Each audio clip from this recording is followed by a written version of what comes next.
ჩვენ ასე ვთქვათ მაყურებელმაც და მოსახლეობამ ძალიან კარგად იცის რომ ძალიან ბევრი მიმართულების უფასო ბუნებრივია სკრინინგები გვაქვს ჩვენს ქვეყანაშიც ეს იქნება თორედ იგივე ძუძუს საშვილოსნოს ასევე ფარისებრი ჯირკვლის პროსტატის და ასე შემდეგ ხო სკრინინგები და ჩვენ გავაჟღერეთ ჩეკაპის ესე ვთქვათ შესაძლებლობა თქვენს კლინიკათა ქსელში რა მოიაზრება ამ ჩეკაპში? ჩეკაპების სპეციალური პაკეტები გვაქვს ჩვენ, რომელიც როდესაც გვიკავშირდებიან, თავაზობთ ჩეკაპს, რომელი პაკეტი უნდა, თუმცა გვაქვს რა თქმა უნდა ასაკობრივობის მიხედვით ჩეკაპები. ყველაზე მთავარი და ასეთ ვთქვათ სასიამოვნო არის ის ჩეკაპებში, რომ დაახლოებით ისე ვაორგანიზებთ ამ ყველაფერს, რომ ერთ დღეში, დაახლოებით 9 დღეში პაციენტი არის უკვე თავისუფალი კლინიკიდან, მას შეუძლია გაისერინოს ფოსფორისტური ასე ვთქვათ ჯანმრთელობაზე ზრუნვასთან ერთად მოუწყოს თავისთავად საოცარი განტვირთვა. ასევე მედიკალ პარკის კლინიკა არ არის მხოლოდ სტამბულში, არსებობს 17 ქალაქში, არის კურორტებზე, შეუძლია მას დასვენებასთან ერთად და განტვირთვასთან ერთად იზრუნოს თავის ჯანმრთელობაზე.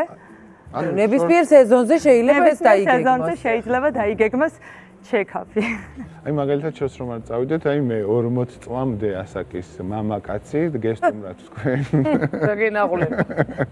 და აი რას შემომთავაზებთ, რა კვლევებს, რა ჩეკაპს, აი რა მეკუთვნის მე მაგალითად აი რომ მოვიდე თქვენთან კოლეჯში და დასვენებასთან ერთად ჩივილები არა. პირველ რიგში თვალიდეს. ხედველობა. კი, რა თქმა უნდა, ყველა აბსოლუტურად არ აქვს მნიშვნელობა ჩივილი არსებობს თუ არ არსებობს, 40 წლამდე მამაკაცი ხდება ჩეკაპში შედის ჩეკაპის ექიმი პირველ რიგში, რომელიც გეგმავს ამ ყველაფერს. თერაპევტია ესეთი ექიმი თუ არა? სპეციალურად კლინიკაში ყავს, რომელსაც ქვია ჩეკაპის ექიმი და მხოლოდ ჩეკაპის პაციენტებს ემსახურება.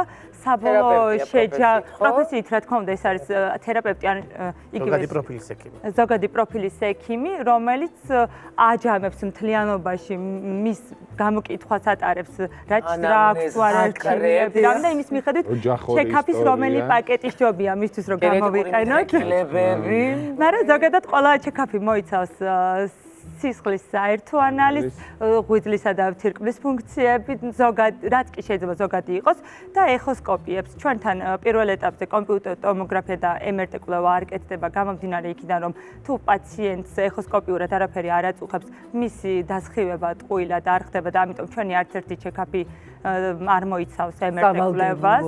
კი, მხოლოდ ერთადერთი არის, რომელიც თავის MRT კვლევა კონტრასტის გარეშე, რომელიც უბრალოდ თავის შემოწმება სხვანაირად უკეთდება. ვინმე სურს, ხო? თუ ეს არის საერთო მთლიანად, როდესაც ჩეკაპი, ეს არის ყველაზე დიდი ჩეკაპი, რომელიც ასე ვთქვათ, კოჭიდან თმის გამოდიხარ იქიდან და გეუბნებიან რომ ტვინი გაქვსო და ბედნიერი მოდიხარ სახლში. რა კარგია. ანუ ეს დადასტურებულია უკვე. დაგდება ხოლმე ხანდახან ამის დასტური, იმისათვის რომ კარგად ვიგრძნოთ თავი. წავიდეთ ახლა პრაქტიკაზე. ლიზა, რატომ გაიფიქრე რომ დავუშვათ შეიძლება ჩეკაპი გჭირდებოდეს?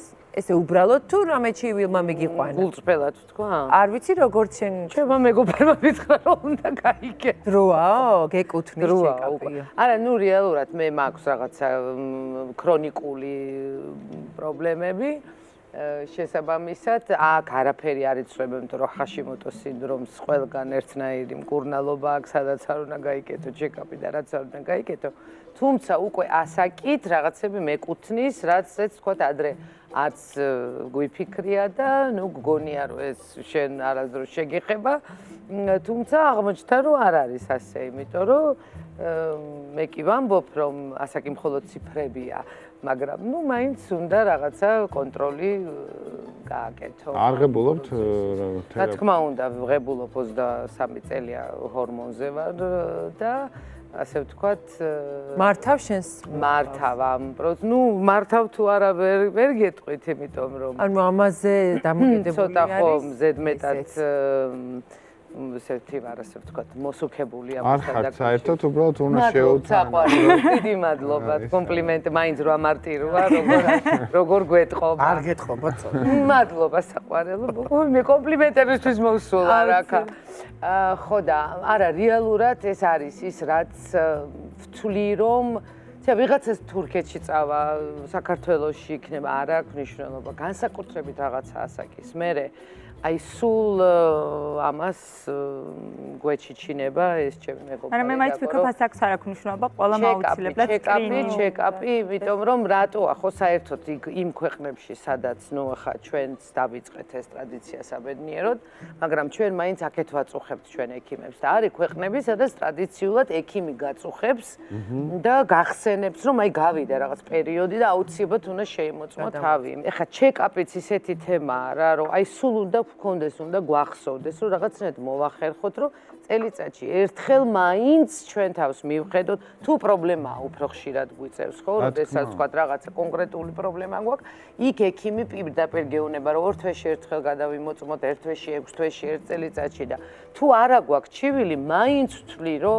მართლა ძალიან საჭიროა იმისათვის, რომ ჯერ ეს ერთი ჩვენ ვიყოთ წყნარად, სულ მაგას ამბობს ეხლა ოქტომბერი რაღაც იმის ძუძუსკიბოს თვეა, ყავდა ფანტასტიკური ექიმი ჩამოყვანილი დაკოს. თუნდაც იმიტომ უნდა მოხვიდეთ სკრინინგზე, ჩემი მეგობარი ონკოლოგის უმაგას ამბობს, რომ ბედნიერები წახვიდეთ სახლში, იმიტომ რომ ადრეულ ეტაპზე დღეს ხო მაინც უდიდესი ნაწილი რაღაცა დაავადებებისა დღეს ადრეულ ეტაპზე აღმოჩენილი პრაქტიკულად ნიშნავს განკურნებას და აი ამას უნდა მივაჩვიოთ.